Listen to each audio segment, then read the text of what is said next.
अत्यंत प्राचीन काल की बात है।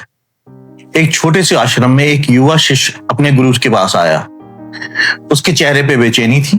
वह बोला, गुरुदेव, मैं रोज साधना करता हूँ, सेवा करता हूँ, सीखता हूँ, फिर भी मुझे कोई फल क्यों नहीं मिलता। गुरु शांत थे। उन्होंने आकाश की ओर देखा और मुस्कुराते हुए बोले, बेटा, बीज बोने के तुरंत बाद ही फल नहीं मिलता। पहले मिट्टी फटती है, जड़ें जमती हैं, फिर अंकुर निकलता है और समय आने पर वृक्ष बनता है। शिष्य बोला, लेकिन गुरुदेव, मैं तो थक गया हूँ। गुरु ने पास रखे हुए दो घड़ों की ओर इशारा किया।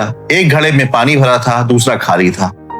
उन्होंने शिष्य से कहा, हर दिन इस खाली घड़े में एक लोटा पानी डालो। दिन गुजरते रहे, घड़ा फिर भी खाली दिखाई देता। शिष्य ने सोचा, इतना मेहनत और कोई परिणाम नहीं। एक दिन उसने हार मान ली, पानी डालना बंद कर दिया।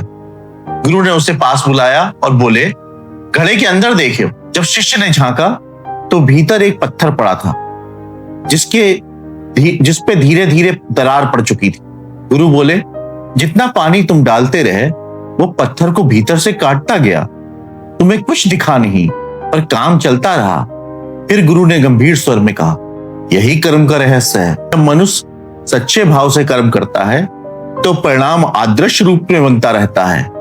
एक दिन ठीक समय पे वो फूट पड़ता है और जीवन बदल देता है। उन्होंने गीता का श्लोक समझाया कि तुम्हें केवल कर्म करने का अधिकार है, फल की चिंता मत करो। शिष्य की आंखों में आस्था जग उठी। वो बोला, अब समझ आ गया गुरुदेव, मुझे बस अपना कर्म करते रहना है।